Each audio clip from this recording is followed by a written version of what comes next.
കോഴിക്കോട് കോർപ്പറേഷനിൽ വന്ദേമാതരവും ജനഗണമനയും ഒരുമിച്ച് ചൊല്ലിയ സംഭവത്തിൽ പോലീസ് നടപടി തുടങ്ങി. UDF parliamentary party leader SV Muhammad Shameel തങ്ങളുടെ മൊഴി രേഖപ്പെടുത്തി. ലഭിച്ച പരാതികളിൽ കേസെടുക്കുന്നത് സംബന്ധിച്ച് പരിപാടിയുടെ ദൃശ്യങ്ങളും പോലീസ് പരിശോധിച്ചു. ആകാശ് ചേരുന്നുണ്ട് ഈ വാർത്തയുടെ വിശദാംശങ്ങളുമായി. ആകാശ്, ഈ വന്ദേമാതരത്തെയും അതോടൊപ്പം ദേശീയ ഗാനം ജനഗണമനയെയും വേണമെങ്കിൽ അപമാനിച്ചു എന്ന് പറയാവുന്ന തരത്തിലുള്ള രംഗങ്ങൾക്കൊക്കെയാണ് കോഴിക്കോട് കോർപ്പറേഷൻ വേദിയായത്. എന്താണ് ഇതുമായി ബന്ധപ്പെട്ടുള്ള ഇപ്പോൾ തുടർ നടപടികൾ?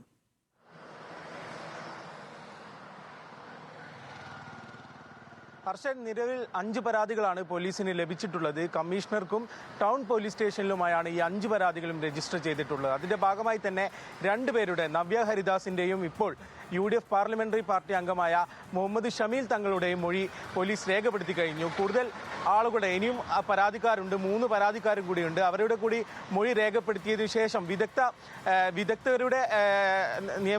വിദഗ്ധരുടെ കൂടി അഭിപ്രായം കേട്ടുകൊണ്ട് നിയമവശവും കൂടി പരിശോധിച്ചതിന് ശേഷമാവും ഈ കേസുമായി മുന്നോട്ട് പോകുക എന്നാണ് ഇപ്പോൾ പോലീസിന്റെ ഭാഗത്തു നിന്നും വ്യക്തമാക്കുന്നത്. ഏതായാലും ഇതുമായി ബന്ധപ്പെട്ട് നിലവിൽ BJP നൽകിയ പരാതിയിൽ നവ്യ ഹരിദാസിന്റെ മൊഴി 16-ാം തീയതി തന്നെ പോലീസ് രേഖപ്പെടുത്തിയിരിക്കുന്നു. അതിൽ മേയറും ഡെപ്യൂട്ടി മേയറും വന്ദേമാതരം പാടിച്ചൊല്ലുന്നതിന് മുൻപ് തന്നെ തിരിഞ്ഞു നടന്നു ഈ ഗാനത്തെ അപമാനിച്ചു എന്ന് ചൂണ്ടിക്കാട്ടിയായിരുന്നു ആ പരാതി നൽകിയിരുന്നത്. കൂടാതെ തന്നെ LDF-ഉം കൂടാതെ UDF-ഉം പിന്നീട് പരാതിയുമായി രംഗത്ത് വന്നു. UDF പറയുന്നത് ഈ വിഷയവുമായി ബന്ധപ്പെട്ട് ഈ കോർപ്പറേഷൻ അജണ്ടയിൽ ഇല്ലാത്ത രീതിയിൽ വന്ദേമാതരം ജനഗണമന ദേശീയ ഗാനത്തോടൊപ്പം ആലപിച്ചു, ജനഗണമനയെ തന്നെ അപമാനിക്കുന്ന തരത്തിലായിരുന്നു ഈ BJP കൗൺസിലർമാരുടെ നിലപാട് എന്ന് കാണിച്ചുകൊണ്ടായിരുന്നു ഇവർ പരാതി നൽകിയത്. കൊയിലാണ്ടി MLA പ്രവീൺ കുമാർ ഉൾപ്പെടെ പരാതിയുമായി രംഗത്ത് വന്ന ഒരു സാഹചര്യം നിലവിലുണ്ടായിരുന്നു. ഏതായാലും ഈ കേസുമായി ബന്ധപ്പെട്ട് തന്നെ അന്ന് നടന്ന ചടങ്ങിന്റെ ഈ ദൃശ്യങ്ങൾ കൂടി പോലീസ് പരിശോധിച്ചിട്ടുണ്ട്. ഇനി മുന്നോട്ടുള്ള കാര്യങ്ങളും നിയമവശം പരിശോധിച്ചതിന് ശേഷമാകും തുടർ നടപടി എന്ന് കൂടി പറയുന്നു. വരും ദിവസങ്ങളിൽ സാക്ഷിയായ മേയർ ഉൾപ്പെടെയുള്ള ആളുകളുടെ കൂടി മൊഴി രേഖപ്പെടുത്താനാണ് അന്വേഷണ സംഘം തീരുമാനിച്ചിരിക്കുന്നത്. ഏതായാലും ഇതുമായി ബന്ധപ്പെട്ട് വലിയ രീതിയിലുള്ള വിവാദം തന്നെയാണ് ഉണ്ടായിരിക്കുന്നത്. നിരവധി 5 പരാതികളോളം പോലീസിന് ലഭിച്ച സാഹചര്യമുണ്ട്. കമ്മീഷണർക്കുൾപ്പെടെ നേരിട്ട് പരാതികൾ ലഭിക്കുന്നു.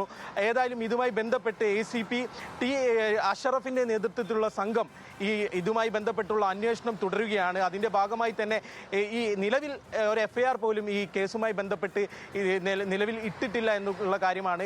ഈ കേസുമായി ബന്ധപ്പെട്ട് നിലവിൽ 5 പരാതികൾ ലഭിച്ചിട്ടുണ്ടെങ്കിലും 5 പരാതികളിലും ഒരു FIR പോലും നിലവിൽ രജിസ്റ്റർ ചെയ്തിട്ടില്ല. ഇവരുടെ എല്ലാം മൊഴി രേഖപ്പെടുത്തിയതിനു ശേഷം വിദഗ്ധരുടെ കൂടെ ഉപദേശം തേടിയതിനു ശേഷമാവും ഇതുമായി മുന്നോട്ട് പോവുക എന്നാണ് ഇപ്പോൾ നേരത്തെ തന്നെ അന്വേഷണ സംഘം വ്യക്തമാക്കിയിട്ടുള്ളത്. ഏതായാലും വലിയ രീതിയിൽ രാഷ്ട്രീയമായി തന്നെ ഇവർ ഇത് വലിയ വിവാദമാക്കിക്കൊണ്ടിരിക്കുകയാണ്. ഇപ്പോൾ സംഘടനകളായും പാർട്ടികളായാലും ഇത് വലിയ രീതിയിൽ തന്നെ ചർച്ച ചെയ്യുന്നുണ്ട്. ഏതായാലും കോർപ്പറേഷനുമായി ബന്ധപ്പെട്ട് കോർപ്പറേഷനോട് മുൻകൂട്ടി BJP കൗൺസിലർമാർ പറഞ്ഞിരുന്നു വന്ദേമാതരം ആലപിക്കുമെന്നുള്ള കാര്യം. എന്നാൽ ഈ കൗൺസിലർമാരായ LDF UDF കൗൺസിലർമാർ ദേശീയഗാനം ആലപിക്കുന്നു. അതിന് കൂടെ തന്നെ ഈ BJP കൗൺസിലർമാർ വന്ദേമാതരവും ആലപിക്കുന്നു. എന്നാൽ ആകാശാണ് കോഴിക്കോട് നിന്ന് വിവരങ്ങൾ നൽകിയത്.